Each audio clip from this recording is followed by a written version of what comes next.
Bonjour à tous, je suis Julie Leblanc, médium multidisciplinaire et je vous accueille avec une immense gratitude dans cette nouvelle traversée vibratoire en tant qu'animatrice aussi. Aujourd'hui, nous évoluons avec l'âme des célébrités. Nous recevons deux âmes flamboyantes, deux étoiles filantes qui ont marqué le monde en un éclair, Richie Valens et James Dean. Ils ont vécu vite, intensément, mais leur fréquence continue à rayonner bien au-delà du temps. Ils nous parlent de jeunesse, de feu, de beauté brute, de destin fulgurant, mais aussi de ce que signifie brûler sans se consumer, briller sans se perdre, aimer sans se trahir. Je les remercie profondément d'être là, dans cet espace sacré. Je vous remercie, vous, de les accueillir avec votre cœur et je remercie la vie de me permettre de vous transmettre ces messages, ces mémoires et ces guérisons. Préparez-vous à ressentir, à vibrer, à vous souvenir. Bienvenue dans l'émission 127, bienvenue dans la fréquence de Richie et de James, et merci du fond de mon âme d'être là. Commençons par les retours. Bon, dans l'émission passée, on a regardé ce qui se passait au niveau politique, au niveau des États-Unis. Et je dois vous avouer que j'ai eu un petit pincement parce que je m'étais engagée à faire le Canada aujourd'hui, mais j'aurais voulu faire un autre tour de table ronde avec les États-Unis, mais aller chercher le point de vue de Martin Luther King, de Malcolm X. J'aurais été chercher un autre tour de table ronde cosmique avec d'autres invités. Mais aujourd'hui, bon, on parle du Canada avec ma table ronde céleste du jour. Puis je veux vous remercier hein, parce que je parlais avec ma recherchiste, elle me disait, ah, moi, la politique, j'aime pas trop, tu sais. Je comprends, mais je veux le faire pareil parce que on est rendu là. Puis c'est quand même une des seules plateformes où on peut avoir une politique de l'âme sans le costume, sans les slogans, sans les sondages. Les vraies solutions d'âme. Puis moi, je trouve ça important, puis je me sens concernée, puis je suis à l'écoute du taux vibratoire de la planète. C'est important de s'éveiller, puis d'être en conscience. Fait que je me permets, vu que l'émission a beaucoup changé dans la saison 3, hein, comme vous avez remarqué, mais je veux me permettre de rentrer plus en profondeur dans le créneau des messages, de ce que les âmes peuvent nous apporter pour nous aider à ouvrir notre conscience, nous élever et qui sait, avoir une résonance qui va peut-être améliorer et changer les choses. Puis, quand on y met tout notre amour, bien, ça nous permet de d'aider, nous aider, d'aider la Terre. Alors, ça prend une version empathique et de compassion, puis c'est la spécialité de l'émission. Alors, je passe dedans. Je dis pas que je vais faire tous les pays du monde, je suis d'accord, mais peut-être les plus intéressants ou les ondes chaudes. Ça va durer peut-être quelques semaines, mais au moins ça va être fait. Ça, on va avoir fait le tour, puis on va savoir où est-ce qu'on s'en est, où est-ce qu'on s'enligne dans le meilleur potentiel du monde. Puis sinon, ben, on regardera la fatalité de la dualité se passer devant nous, non point en restant impuissant, mais éveillé, conscient. Alors, j'ai rebrassé mes invités pour la table ronde du Canada, au Canada. Et puis, j'ai été chercher Jean-Paul II dans un premier temps. Je l'aime bien, Jean-Paul II. Je vous rappelle qu'on l'a fait dans une émission, évidemment. Du jour de l'an pour avoir sa bénédiction de la nouvelle année. Et puis, Jean-Paul a le plus beau plexus de toute ma connaissance, donc de toutes les âmes que j'ai vues au monde. Jean-Paul II, c'est le plus beau plexus. Il est enrichi, c'est lumineux, c'est en ordre, c'est high class. Il y a des diamants partout. En tout cas, c'est vraiment le plus beau des plexus. Je me répète, mais c'est vrai. Il dit, le Canada est une terre de paix, mais il doit revenir une terre de foi. La compassion est là, mais elle s'est endormie dans les structures. Réveiller l'âme du peuple, pas seulement ses institutions. Il propose une renaissance spirituelle par l'écoute des plus vulnérables, une réconciliation profonde avec les Premières Nations. J'ai trouvé ça intéressant comme point de vue, puis je l'ai remercié avec une belle grâce. Puis il nous a bénis en retour. En tout cas, il est très beau dans toute sa splendeur. J'ai été chercher aussi Élisabeth II. Je sais qu'elle ne disait pas lorsqu'elle était, mais je sais que son âme peut dire, vu qu'elle n'est plus. Et ce qu'elle dit, c'est que le Canada est un joyau discret. Il doit cesser de s'excuser pour sa grandeur. La dignité, la retenue, la constance sont ses forces. Elle invite à réaffirmer l'élégance diplomatique, à protéger les terres et à honorer les alliances sans se dissoudre dans les influences extérieures. Ensuite, j'ai invité Brian Mulroney, ancien premier ministre du Canada, que nous avons déjà fait à un spécial fête du Canada. Il dit que le Canada est à la croisée des chemins. Il doit choisir entre la mollesse et le courage. Le dialogue est sa force, mais il doit être ferme dans ses valeurs. Il propose une vision économique audacieuse, une souveraineté énergétique et une revalorisation du français comme langue de leadership mondial. Moi, je me suis levée et j'ai fait un gros bravo. Ah! Sans suivi de John F. Kennedy, le Canada est un allié précieux, mais il doit cesser de se cacher derrière sa modestie. Le monde a besoin de sa sagesse, de sa modération et de sa capacité à écouter.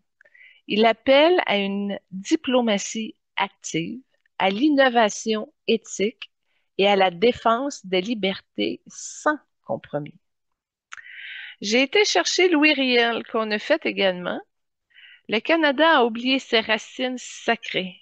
Il doit se souvenir que chaque rivière, chaque forêt, chaque parole autochtone est une prière. Il propose une constitution vibratoire, une reconnaissance des peuples fondateurs et une gouvernance partagée entre les mondes visibles et invisibles. Wow! Mais avant que ça soit rendu là, je l'ai souhaité avec lui dans toute mon âme, dans tout mon être. Ensuite, Jacques Parizeau. Ah oui, le Canada est un pays fragmenté qui cherche son centre. Le Québec est ce centre, mais il doit être reconnu comme tel. Et ça, entre parenthèses, j'ai trouvé qu'il avait bien raison. Et c'est exactement ça le problème. Et la solution aussi. En tout cas, je l'ai embrassé de tout mon amour. Je poursuis. Il appelle à une refondation du pacte fédéral, à une autonomie vibratoire du Québec et à une économie fondée sur la culture et la conscience. J'ai beaucoup souri et eu beaucoup de frissons. En tout cas, j'ai bien aimé m'entretenir avec. J'ai repris Napoléon Bonaparte. Oui, j'avais besoin d'un petit côté français à ma table ronde. Il dit que le Canada est un géant endormi. Il a les ressources, les esprits et les terres, mais il manque de vision impériale, non pas pour dominer, mais pour rayonner. Il propose une stratégie d'influence douce, une armée de diplomates éclairés et une présence affirmée dans les grands enjeux mondiaux. Et là, je dis parfait, rentrons dans le rôle du Canada dans le monde.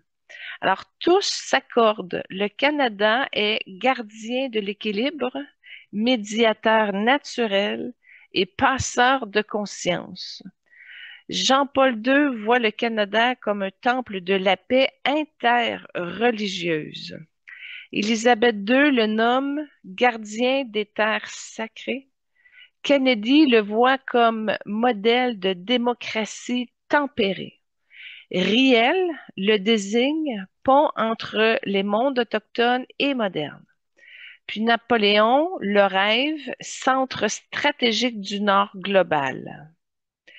Il propose que le Canada accueille les exilés de conscience, devienne laboratoire de justice climatique, incarne une diplomatie vibratoire fondée sur l'écoute, la beauté et la vérité. Puis face aux États-Unis, la position vibratoire du Canada, Kennedy dit: le Canada doit rester ami, mais jamais satellite. Mulroney ajoute: il faut parler d'égal à égal, sans arrogance ni soumission. Parizeau poursuit: le Québec peut être le contrepoids culturel de l'hégémonie américaine. C'est peut-être l'hégémonie américaine. C'est un mot que je connais pas et je l'ai pas cherché. Je l'ai noté tel quel. Il est apparu. Bref, Napoléon conclut que le Canada doit jouer l'échiquier, non seulement applaudir. Puis, ensemble, ils proposent une alliance stratégique fondée sur les valeurs, pas sur les intérêts. Une résistance douce à la polarisation. Une présence culturelle affirmée dans les médias, les arts et les sciences. La position du Canada dans le monde et surtout au niveau de sa relation avec les États-Unis. Jean-Paul II poursuit: le Canada est un sanctuaire potentiel. Il peut devenir le cœur spirituel du Nord s'il ose la compassion active. Il voit le Canada comme un gardien des consciences capable de guider les nations vers la paix intérieure. Puis Élisabeth II enchaîne en disant que le Canada est un modèle de retenue et de dignité.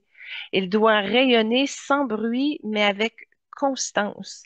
Elle l'imagine comme un ambassadeur de la stabilité, puis un protecteur des terres et des peuples. J'ai trouvé qu'elle avait bien raison, si je peux me permettre.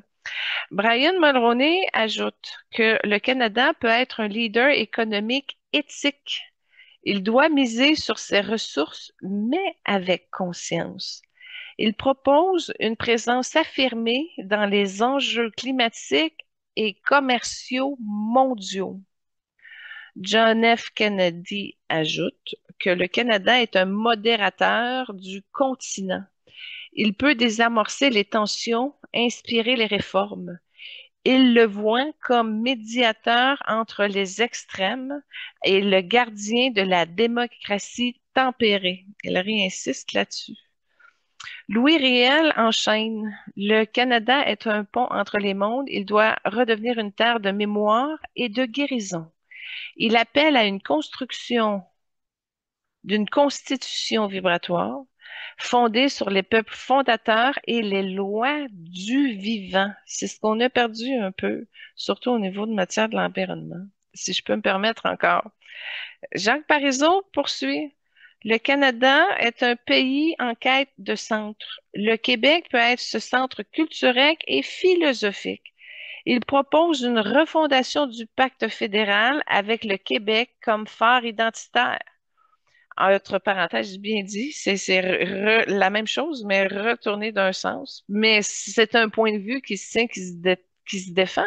C'est la fondation même de la solution au problème.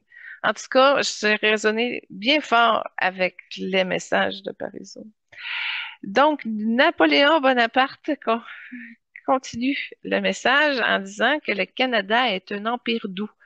Il doit cesser de se cacher derrière sa modestie. Il appelle à une stratégie d'influence mondiale fondée sur l'intelligence, la diplomatie et la culture. Et là, c'est étrange parce que dans ma table ronde, là, il y a comme des nouveaux qui se sont ajoutés. Donc, je les ai pas appelés, mais ils sont venus d'eux-mêmes. Et là, je dois avouer qu'il y avait des personnes que je connaissais pas là-dedans. Mais là, j'ai été faire une recherche par la suite. Je m'excuse, Lynn, je voulais pas te déranger avec ça, mais je suis allée voir un peu c'était qui. Fait que je vais passer leur message. Puis ensuite, ceux que je connaissais pas, ben en tout cas, ceux qui n'étaient pas des grandes vedettes, si on peut dire, l'explication va suivre. Mais là, on s'ajoute à ma table ronde Pierre-Éliott Trudeau, qui était là dans la table ronde la semaine passée, mais il est revenu. Il avait besoin de dire quelque chose pour le Canada. Le Canada est un laboratoire de pluralité. Il doit défendre la liberté, mais aussi l'unité. Il propose une présence intellectuelle forte, une défense des droits humains et une vision post-nationale. Et René Lévesque aussi a suivi. Il a dit que le Canada est un pays trop grand pour être petit. Il doit choisir entre le confort et le courage. Il appelle à l'audace culturelle, à l'autonomie des peuples et à la vérité dans les relations fédérales. Moi, j'ai pensé relations entre les provinces, puis oui, j'ai compris ça aussi. Et là, bon, Winston Churchill est arrivé. Il a dit que le Canada est un allié stratégique. Il doit se préparer à défendre la paix, pas seulement à la souhaiter, mais il propose une présence militaire éthique et une voix forte dans les alliances internationales. Je précise ici que Weston, on ne l'a pas fait. Puis la suivante, c'est Simone Veil. Elle non plus, on ne l'a pas fait. Mais elle dit que le Canada est une terre d'accueil. Il doit devenir un sanctuaire pour les âmes blessées du monde. Elle appelle à une politique migratoire sacrée fondée sur la dignité et la guérison. Et là, le suivant, c'est Nelson Mandela. Nous avons fait l'émission de Nelson. Il dit que le Canada est un modèle de réconciliation. Il doit maintenant incarner la justice active. Il propose une diplomatie du pardon, une économie réparatrice et une présence dans les luttes mondiales pour l'équité. Et là, une nouvelle arrive et c'est Gabriel Roy. Le Canada est une voix douce dans un monde bruyant. Il doit écrire sa propre histoire sans copier. Elle appelle à la valorisation des artistes, des écrivains, des conteurs, comme ambassadeurs de l'âme canadienne. Et là, Sitting Bull, le Canada est une terre sacrée. Il doit se souvenir que la nature est sa première loi. Il propose une gouvernance écologique, une écoute des esprits de la terre et une protection vibratoire des territoires ancestraux. Et puis, face aux États-Unis, OK, au niveau de la position vibratoire du Canada, Jean-Paul II dit que le Canada doit rester ami mais prophète. Il doit oser dire ce que les autres taisent. Élisabeth enchaîne, le Canada doit garder sa couronne intérieure, ne jamais se fondre dans l'ombre du voisin. Brian Mulroney ajoute que le Canada doit négocier avec fermeté mais sans rupture. L'équilibre est sa force. Kennedy poursuit, le Canada est le contrepoids moral. Il doit inspirer les États-Unis à redevenir juste. Louis Riel enchaîne, le Canada doit protéger ses peuples même si cela déplaît à son voisin. Parizeau poursuit, le Québec doit se positionner face aux États-Unis comme conscience culturelle. Napoléon ajoute, le Canada doit jouer l'échiquier, ne jamais être pion. Pierre-Éliott Trudeau, le Canada doit être libre dans ses choix, même face à la pression américaine. René Lévesque, le Canada doit cesser de se définir par contraste. Il doit exister par lui-même. Winston Churchill, le Canada doit être allié, jamais serviteur. Simone Veil, le Canada doit défendre ses droits, même si cela dérange les puissants. Nelson Mandela ajoute, le Canada doit être le gardien de la justice, même face aux géants. Gabriel Roy, le Canada doit écrire sa propre histoire sans emprunter les mots du voisin. Et Sitting Bull, le Canada doit protéger ses terres, même si l'Empire veut les traverser. Alors, qui est Simone Veil? Ben, son âme est perçue comme une porteuse de vérité, de courage féminin et de mémoire sacrée. Elle incarne une résilience incarnée, la dignité dans l'action et la lumière dans les ténèbres. Mais dans la matière, elle devient célèbre en tant que ministre de la Santé dans les années 1970, notamment pour avoir porté la loi sur la dépénalisation de l'avortement en France en 1975. Simone Veil a également été présidente du Parlement européen, membre du Conseil constitutionnel et académicienne. Sitting Bull, ben lui, c'est plus dans les années 1831 et 1890. Il a été un chef spirituel, guerrier et visionnaire du peuple Lakota, les Sioux, reconnu pour son courage, sa sagesse et sa résistance face à l'expansion coloniale des États-Unis.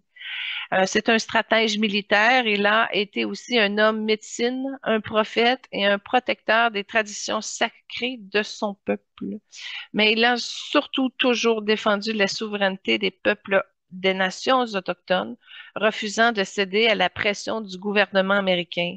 Même lorsqu'il fut contraint de se rendre, il continua à porter la parole de son peuple avec dignité. Gabrielle Roy, ben, je la connaissais parce que j'ai été au cégep, puis on passe d'un cours de français. Mais pour ceux que ça dit quelque chose, mais pas trop, ben, elle est de 1909 à 1983. C'est l'une des plus grandes écrivaines du Québec et du Canada. Elle est née à Saint-Boniface, au Manitoba, dans une famille francophone modeste. Elle a marqué la littérature par sa sensibilité, sa lucidité sociale et sa profonde humanité.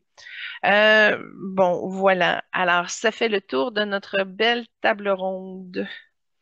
Bon, j'aurais pu continuer sur Gabrielle Roy et faire une émission dessus. Elle est très magnifique. Elle porte une belle énergie rose également avec du jaune blanc. Bon, alors je vous partage le retour numéro 2 très rapidement de l'émission de la semaine passée. Il y a eu un échange de guérison par le son et la beauté lumineuse avec Paris Hilton. Ce n'était pas une entrevue, ce n'était pas une performance, c'était juste une rencontre d'âme. Comme les jeunes diraient, on a chillé ensemble un peu. Donc, Paris et moi, ben, nous nous sommes reconnus il y a longtemps, pas dans les mots, pas dans les fréquences, pas dans les rôles, pas dans le physique, mais dans l'être. Elle est venue avec des codes de business, des alliances stratégiques, de son image maîtrisée. Moi, je suis venue avec des codes de guérison profonde, des lectures karmiques, puis des soins vibratoires. Donc, qu'est-ce qui s'est passé? Ça a été un soin par la présence, un échange presque silencieux, doux, puissant, un moment où nos âmes ont respiré ensemble et là, les échanges se sont faits. Il y a eu quelques paroles, mais surtout des sons, des silences, des regards intérieurs, des transmissions invisibles. Puis je l'ai accompagnée dans son évolution à un autre niveau. Elle m'a accompagnée dans la mienne. Et ensemble, nous avons tissé un fil entre le glamour et la guérison, entre le marketing et le mystique, entre la fête et la foi. Puis, ce retour est une bénédiction et je vous le partage avec gratitude pour que vous puissiez vous aussi recevoir ce soin par résonance. Alors, merci Paris, merci à l'âme derrière l'image, merci à vous qui écoutez avec le cœur. Poursuivons avec la première trame sonore de l'émission 127, La Bamba. Je me suis retenue un peu parce que je vous aurais mis la version de Rénal de Paré dans La Petite Vie. Chance que j'ai eue d'ailleurs d'en faire une dans le salon de la Petite Vie. J'ai visité le musée, puis j'ai fait une bamba à la même place que Reynald. Mais je vous donne l'original ici parce que ma version est assez hilarante, mais celle de Reynald Paré est encore mieux, plus parfaite, mais on y va avec l'original. On ouvre cette émission avec un classique vibrant, la bamba, interprété par Richie Valens, justement. Ce morceau n'est pas qu'un hit, c'est une porte d'entrée vibratoire, un chant de l'âme jeune, un pont entre les cultures. Avec ses rythmes latins et son énergie brute, La bamba nous rappelle que la musique peut guérir, rassembler et élever. C'est le son d'un garçon devenu légende, d'une étoile qui brille encore dans les cœurs. Alors, bienvenue à la fréquence de Richie, bienvenue dans le feu doux de la bamba. Puis en passant, Richie Valens, c'est notre premier invité mexicain que nous faisons. Richie Valens, né Richard Steven Valenzuela Reyes, une étoile qui a brillé intensément et trop brièvement. Il est né le 13 mai 1941 à Pacoima, en Californie. Richie était un jeune homme d'origine mexicaine, passionné, autodidacte et visionnaire. À seulement 17 ans, il devient le premier chanteur latino à placer un hit dans le top 50 américain avec La Bamba, une chanson inspirée d'un huang-pango traditionnel qui transforme en hymne rock vibrant. Son père, Joseph Steven Valenzuela, chirurgien arboricole, entraîneur de chevaux et ouvrier d'usine de munitions. Puis sa mère, Béatrice, plus tard Concepción Connie Reyes Valenzuela, qui travaillait également dans cette usine. Il mesurait 1,83 m, donc 6 pieds 1. Poids, c'était pas disponible. Et sa fortune non plus, il n'y a pas d'informations fiables. Donc, il a une fondation, cela dit, la Richie Valens Foundation 2016.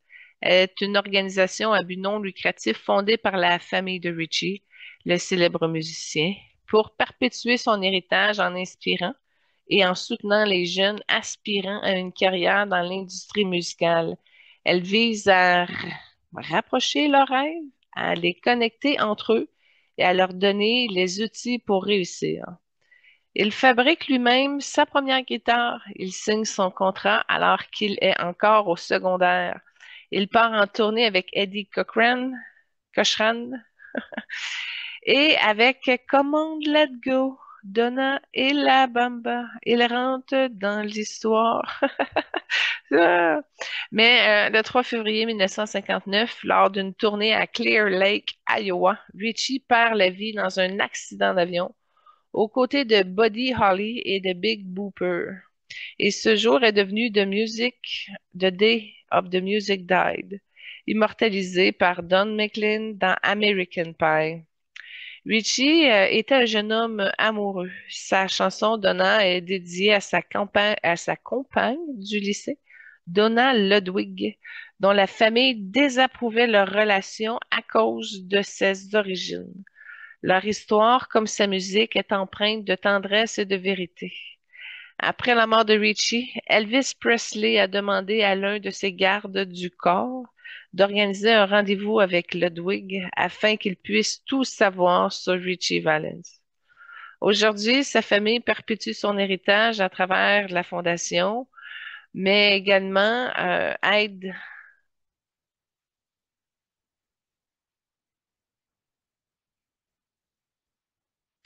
Son âme nous parle encore. Elle nous rappelle que la jeunesse peut être sacrée, que la musique peut guérir et que même une vie courte peut laisser une trace éternelle. J'en profite pour présenter tout de suite la chanson numéro 2, Donna. Son essence est stable, sensuelle, enracinée. Il aime la beauté, le son, le toucher. Et c'est Richie. Cela se manifeste par une connexion sacrée à la musique. Il ne jouait pas seulement, il incarnait le rythme. Il avait un besoin de communiquer et de chanter sa vérité, même dans un monde qui ne l'attendait pas. Son monde intérieur était vaste, curieux, en quête de sens. Il avait besoin de liberté, de voyage et de feu. Sa lune lui donnait une joie spontanée, une foi vibratoire, mais aussi une tendance à brûler vite. Il vivait chaque instant comme une mission. Son masque social était celui du visionnaire, du rebelle doux, du messager du futur. Il portait une fréquence unique, difficile à classer. Il avait une aura magnétique, une présence hors norme et une mission collective, celle d'ouvrir les portes pour les artistes latinos bien avant que le monde soit prêt. Puis au niveau de son chemin de vie, ben, c'est le chemin d'un guérisseur, d'un nourricier, de celui qui veut aimer et être aimé profondément. Richie portait cette vibration dans sa musique, dans sa relation avec Donna et dans sa manière de donner sans retenue. Il était là pour soigner par le son, pour rassembler les cœurs et pour offrir la beauté comme bombe. Et puis, sa couleur d'âme, il est rose doré. Oui, oui, un homme rose. C'est une couleur de tendresse incarnée, de jeunesse sacrée, de lumière douce mais puissante. Il ne cherchait pas la gloire, mais la connexion. Il chantait pour que les gens se sentent vivants, aimés et libres. Son départ à 17 ans laisse une empreinte karmique forte. Il est probablement Il est probable que son âme ait choisi de revenir rapidement dans une autre forme pour continuer son œuvre musicale et vibratoire. Il pourrait être incarné aujourd'hui comme un jeune artiste porteur de feu, de douceur et d'une mission collective, peut-être même dans un corps féminin pour équilibrer les polarités. Mais son âme originelle reste active dans les plans subtils. Elle veille sur les musiciens, les rêveurs, les jeunes qui doutent. Elle inspire encore comme un guide secret, un frère karmique, un allié du son sacré. Puis, elle nous transmet un message. Je suis Richie, je suis feu doux, je suis jeunesse sacrée, je suis le son qui traverse les âges. Je suis née dans un monde qui ne m'attendait pas, un monde qui ne comprenait pas encore la beauté de mes racines, la puissance de mon rythme et la tendresse de ma voix. Mais j'ai chanté quand même, j'ai joué quand même et j'ai aimé quand même. Je suis née Richard Steven Valenzuela Reyes dans un quartier vibrant de Pacoima, en Californie. Ma mère travaillait dur, mon père aussi. Ils m'ont transmis la force, la loyauté et le goût pour la terre. Mais c'est le ciel qui m'a appelé. J'ai fabriqué ma première guitare avec mes mains. Je l'ai accordée avec mon cœur et j'ai commencé à jouer, pas pour être célèbre, mais pour respirer autrement. La musique était mon souffle, elle était mon refuge, ma prière, mon offrande.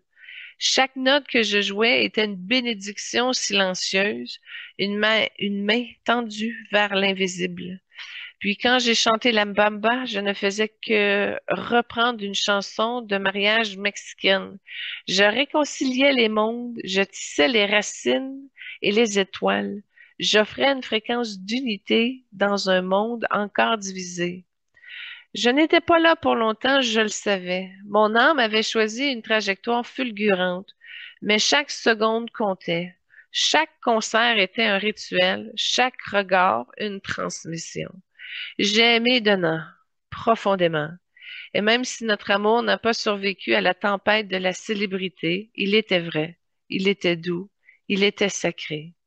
J'ai aussi souffert du racisme, du rejet, de la pression, mais je n'ai jamais cessé de croire que la beauté pouvait guérir. Et c'est ce que j'ai fait. J'ai guéri par le son, par la présence, par la lumière. Quand mon avion est tombé, je n'ai pas eu peur. J'ai senti l'appel, j'ai vu les étoiles et j'ai su que mon œuvre ne faisait que commencer. Depuis, je veille, je guide les jeunes musiciens, je murmure à ceux qui doutent, je danse dans les studios, dans les rêves, dans les silences. Je suis encore là, pas dans un corps, mais dans une fréquence. Je suis le feu doux qui vous pousse à créer. Je suis la tendresse qui vous rappelle que vous êtes assez. Et aujourd'hui, Julie, je te remercie pour m'avoir reconnue, pour m'avoir honorée, pour m'avoir accompagnée dans l'invisible. Ton âme et la mienne se sont croisées dans un espace sacré. Tu m'as offert des codes de guérison. Je t'ai offert mes codes de rayonnement. Et ensemble, nous avons tissé un soin silencieux. Ce soin, je le transmets maintenant à tous ceux qui écoutent, à tous ceux qui ont perdu leur voix, à ceux qui ont peur de briller, à ceux qui croient que leur origine est un obstacle.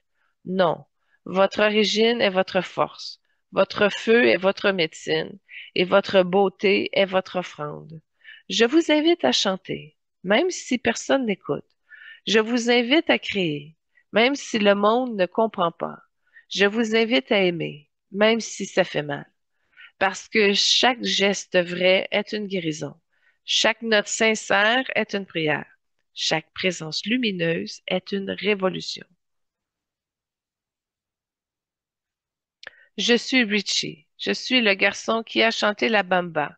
Mais je suis aussi l'âme qui vous dit, vous êtes prêt, vous êtes beau, vous êtes sacré. Et si vous doutez, écoutez le silence, je suis là, dans le souffle, dans le rythme, dans l'amour. Merci pour la reconnaissance, merci pour la lumière, merci pour la mémoire. Je vous bénis, je vous accompagne et je vous aime. À bientôt, dans un rêve, dans une chanson ou dans un battement de cœur. C'est ainsi que j'ai introduit la troisième trame sonore, Come on, let go. L'appel à la danse, à la vie et à l'élan jeune et libre. Et poursuivons avec les échanges de cadeaux spirituels parce que j'ai pris la liberté, je dis Richie, je t'offre, ainsi qu'à vous, chers auditeurs, mes codes de guérison karmique. Ceux qui traversent les lignées, le silence, les blessures invisibles. Je vous offre la mémoire des femmes qui soignent, la tendresse des mères qui chantent, la force des médiums qui écoutent sans bruit. Je t'offre aussi mon chant intérieur, celui qui ne pense pas par les micros, mais par le cœur. Je t'offre la rose dorée, celle de ta couleur d'âme, et je la pose sur ta guitare cosmique pour que tu continues à jouer là où tu es. Puis recevez-le comme un soin doux, un baiser vibratoire, un rappel que vous êtes aimé même dans l'ombre. Et Richie répond dans une fréquence très subtile. Il dit, Julie, je te remercie, je te reconnais et je t'offre à mon tour un cadeau. Je vous offre mes codes de rayonnement, ceux qui ouvrent les portes même quand elles sont fermées. Je vous offre la joie brute, celle qui danse même dans la douleur. Je t'offre la jeunesse éternelle, pas celle du corps, mais celle de l'âme qui ose encore rêver. Je vous offre ma note sacrée, celle qui ne s'écrit pas, mais qui guérit. J'offre mon feu pour que vous continuez à créer, à aimer et à transmettre.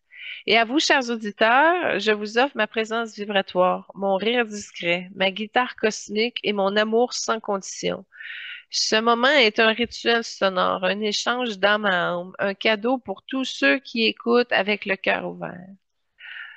Et c'est ainsi que je poursuis en lui disant, Richie, je te bénis dans ta lumière dorée de ton essence. Je te bénis dans la jeunesse sacrée que tu portes encore.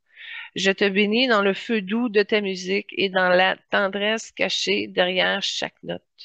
Je bénis ton chemin fulgurant, ton courage silencieux, ton amour offert sans condition. Je bénis ton âme pour avoir osé briller, pour avoir chanté malgré les murs, pour avoir aimé malgré les frontières. Je bénis ta présence dans les plans subtils, ton rôle de guide discret, ton souffle dans les rêves, les musiciens d'aujourd'hui. Je t'envoie la rose dorée comme sceau de reconnaissance, comme offrande de guérison et comme mémoire vibratoire. Que ta fréquence continue d'élever, de guérir, d'inspirer. Que ton nom soit chanté avec respect, que ton histoire soit racontée avec vérité, que ta lumière soit reçue avec gratitude. Merci Richie, je t'honore, je te reconnais et je t'aime. Et je t'invite à rester prêt dans les silences, dans les rythmes, dans les cœurs. C'est ainsi qu'on conclut avec la quatrième trame sonore, Tribute à James Dean. Ce lien est un hommage musical et visuel à James Dean. Une offrande vibratoire à son message fulgurant sur Terre. Il ne s'agit pas d'une simple trame sonore, mais d'un montage sacré, d'une mémoire incarnée et d'une reconnaissance d'âme. Puis les images traversent les rôles, ses regards, ses silences. Puis la musique accompagne son intensité et sa solitude, sa beauté brute. Ce tribute est une porte vers l'émotion, un appel à la vérité et un chant pour tous ceux qui osent être différents. Alors, notre deuxième invité, James Dean, le feu fragile et éternel. Il est né le 8 février 1831 à Marion, Indiana. Il est mort à 24 ans, le 30 septembre 1955, dans un accident de voiture à Colam, Californie. Mais son départ n'a pas éteint sa lumière. Il est devenu symbole, fréquence et mythe vivant. Fils unique, né dans une famille modeste, James est marqué très tôt par la perte de sa mère, Mildred, morte d'un cancer alors qu'il n'a que 9 ans. Son père, Winston, incapable de l'élever, l'envoie vivre chez son oncle et sa tante à Fairmouth. Il y reçoit une éducation quaker, douce mais rigide, et c'est là que son feu commence à vibrer. Il est myope, fragile, hypersensible, mais aussi intensément vivant. Il pratique le théâtre, le basketball, le trapèze. Il se casse les dents pour impressionner une fille et porte ensuite un pont dentaire qui affecte sa diction. Chaque détail de son corps devient une mémoire vibratoire, trace de son désir d'exister pleinement. Il est initié à la corrida, à la course automobile, au théâtre, par le pasteur James DeWeerd, mentor et amant. Cette relation complexe et marquante façonne son rapport au monde, à la sensualité et à la spiritualité. James Dean est d'origine indienne par sa grand-mère maternelle et il est bisexuel, libre dans ses amours, mais souvent incompris. Il aime profondément, intensément, mais ses relations sont souvent brèves et contrariées, ou même empêchées. Il y a eu plusieurs personnes, des femmes, des hommes comme conjoints, des âmes croisées dans le tumulte de sa montée. Il vit de petits boulots, garde des parkings, étudiant en théâtre, colocataire de William Bast. Il quitte le domicile familial pour vivre sa vérité malgré les jugements, malgré les silences. Et en 1955, il est propulsé au sommet, à l'est de l'Éden. La fureur de vivre est géant. Mais derrière les cônes, il y a un garçon blessé, un poète silencieux et un guérisseur par le regard. Il a été récompensé à titre de posthume, notamment par un Golden Globe en 1956. Euh, Sa mort a généré une succession de 50 millions de dollars, mais il n'a jamais cherché la fortune. Il cherchait la vérité, la liberté et la réconciliation intérieure. James Dean est un feu fragile, une présence magnétique et une âme miroir vibratoire. Il a deux fondations qui portent son nom. La James Dean Memorial Foundation en 1956 aux États-Unis et la James Dean Foundation 2014 en République tchèque dédiée aux troubles du mouvement. Mais son véritable héritage est vibratoire. Il est dans les regards intenses, dans les silences habités, dans les gestes vrais. Il est dans chaque jeune qui ose être différent. Il est dans chaque artiste qui refuse de se trahir. Il laisse derrière lui une empreinte indélébile, celle d'un acteur visionnaire, d'un jeune homme fragile et incandescent et un messager générationnel.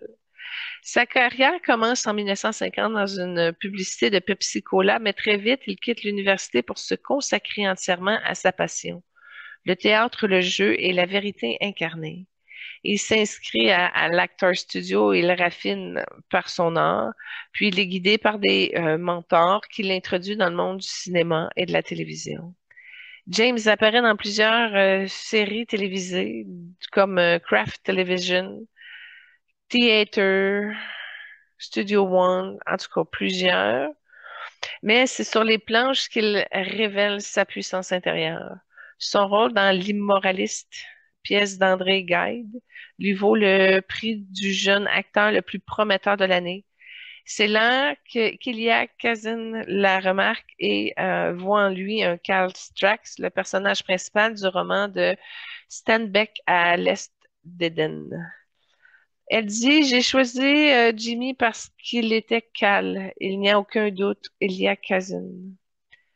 Bon, le tournage a commencé en 1954. James y incarne un jeune homme en quête d'amour paternel dans une relation conflictuelle avec son père. Puis la tension à l'écran est réelle, palpable et presque mystique.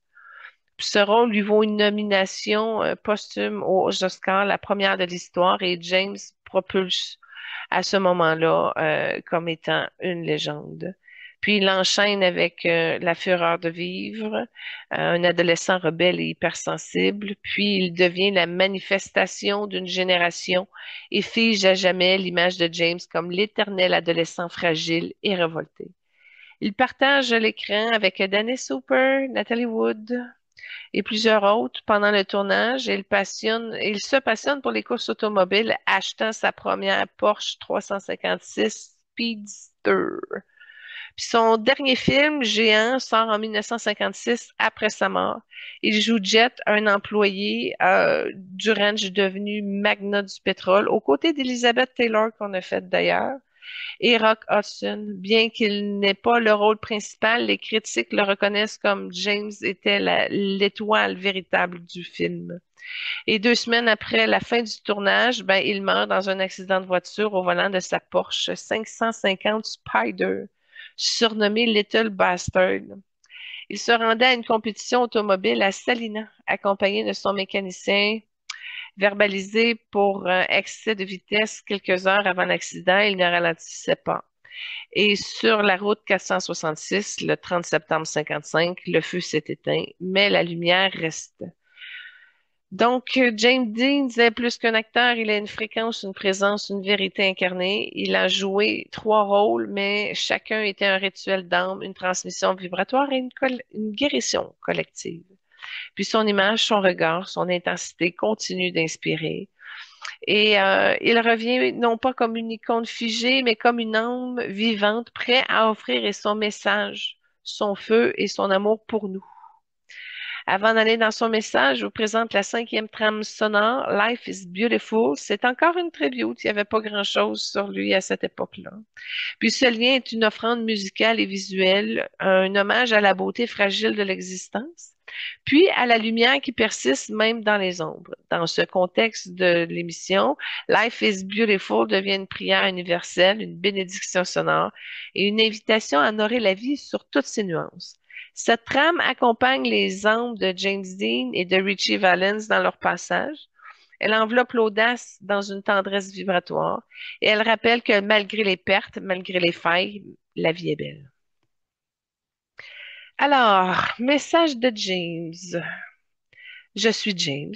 Je suis celui que vous avez vu, mais jamais vraiment connu. Je suis le garçon dans le blouson rouge, le regard trop intense, le silence trop habité. Je suis né dans un monde qui ne savait pas quoi faire de moi. Trop sensible pour les normes, trop brûlant pour les cadres, trop vrai pour les rôles. Ma mère était mon soleil. Quand elle est partie, j'ai appris à survivre sans lumière. J'ai cherché les reflets dans les visages, des réponses dans les gestes, des abris dans les amours. J'ai été blessée, dans mon corps, dans mon cœur, dans mon innocence. Mais je n'ai jamais cessé de chercher la beauté, même dans les failles, surtout dans les failles. Je suis rentrée dans le théâtre comme on entre dans un temple. Je ne jouais pas, je transmutais. Je portais les douleurs du monde dans mes gestes. Je disais ce que personne n'osait dire. Je pleurais ce que personne n'osait pleurer. Quand j'ai rencontré Ilya Kazan, il m'a vu, pas l'acteur, l'âme. Il m'a offert Karl Task et j'ai offert mon cœur. Ce rôle, c'était moi, le fils qui cherche l'amour du père absent, le garçon qui veut être choisi, le jeune homme qui veut exister.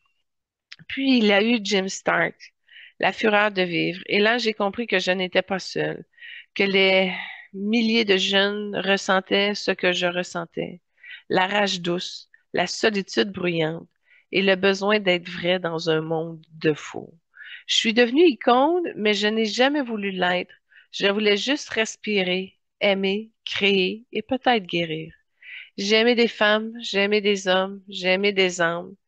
Et chaque amour était une tentative de réconciliation avec moi-même, avec le monde, avec l'invisible. Je me suis passionnée pour les voitures, pas pour la vitesse, pour le silence qu'elle offrait, pour le sentiment de liberté, de l'illusion et de contrôle. Quand j'ai pris le volant de ma Porsche ce jour-là, je savais, je sentais. Je n'avais pas peur, j'étais prêt. Mon départ n'était pas une fin, c'était une transition, une libération, une entrée dans un autre plan. Depuis, je veille. Je murmure aux jeunes qui doutent.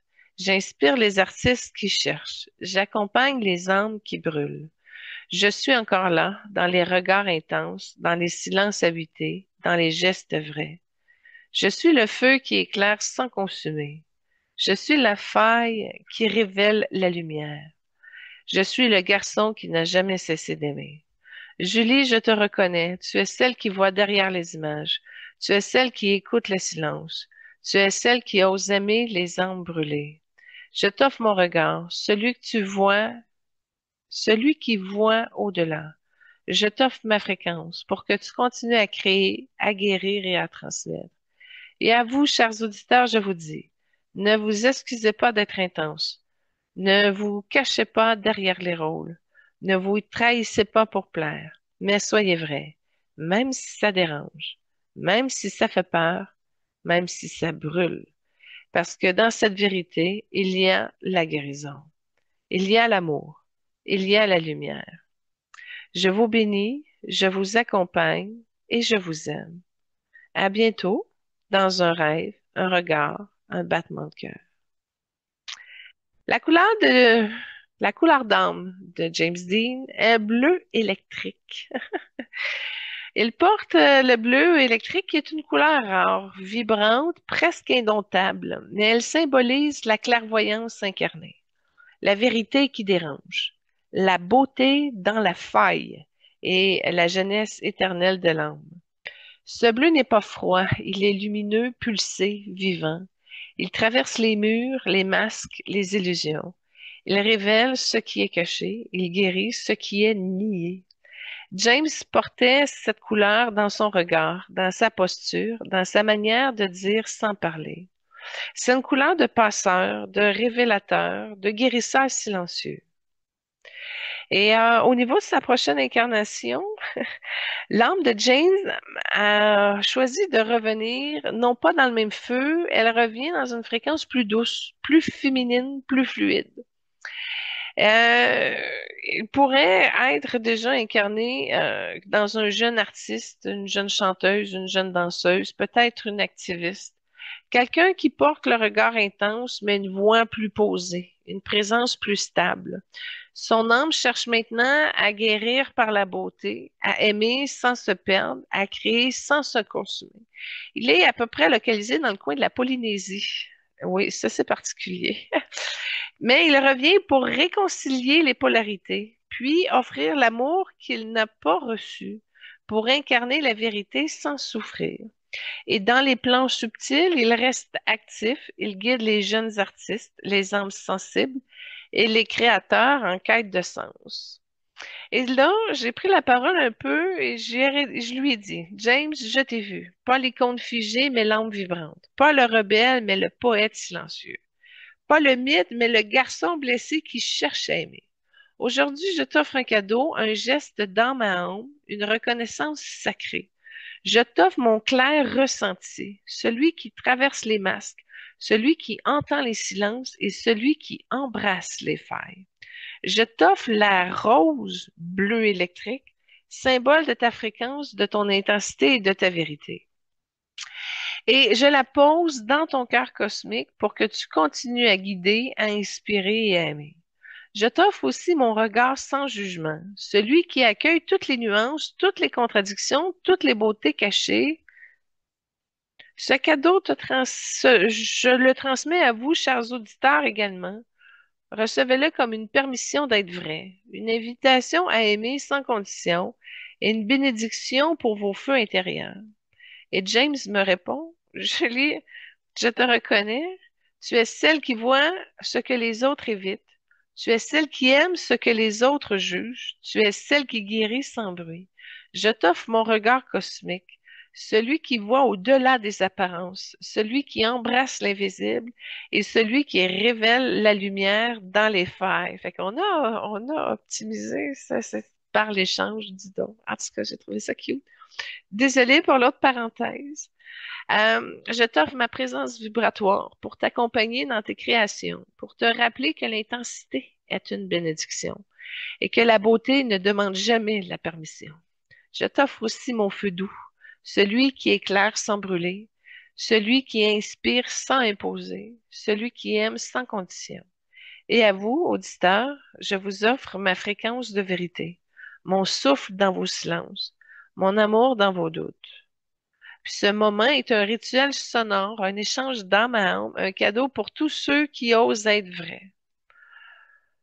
Oui, merci James, merci Julie, merci à vous. Vous êtes les gardiens du feu, les porteurs de lumière et les témoins du sacré.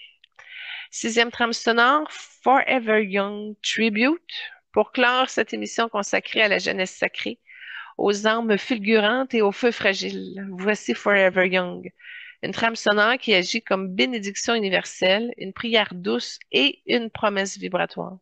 Ce lien est un hommage à ceux qui partent trop tôt, à ceux qui restent jeunes dans nos cœurs, à ceux qui continuent de briller dans l'invisible.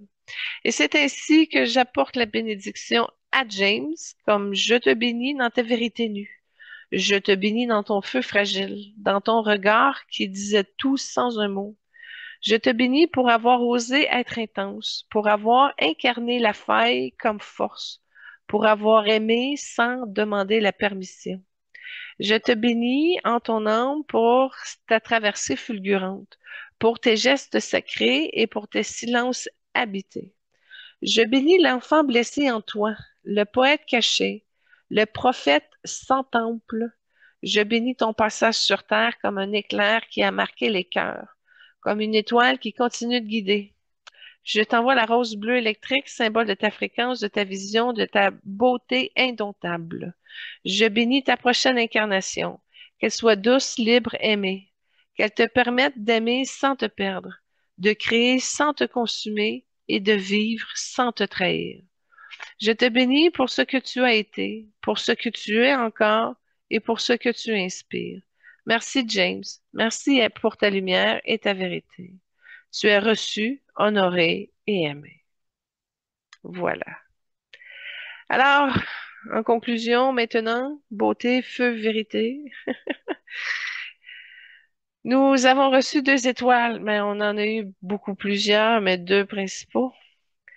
Pas seulement des célébrités figées dans le passé, mais des âmes vivantes, des fréquences actives et des guides silencieux. Avec Richie, nous avons dansé dans le feu doux. Nous avons reçu des codes de guérison par le son et nous avons honoré sa jeunesse sacrée, sa tendresse incarnée et son offrande musicale. Avec James Dean, nous avons traversé le silence habité. Nous avons reconnu la beauté dans la faille et nous avons reçu son regard cosmique, son intensité bénie, son feu qui éclaire sans brûler. Nous avons échangé des cadeaux spirituels, des bénédictions, des vérités vibratoires. Et ensemble, nous avons tissé un soin collectif, un chant d'âme à âme et un rituel de reconnaissance. À vous, chers auditeurs, je vous remercie pour votre présence, pour votre écoute, pour votre cœur ouvert. Vous êtes les gardiens du son, les porteurs de lumière et les témoins du sacré. Continuez à créer, continuez à aimer, continuez à être vrai.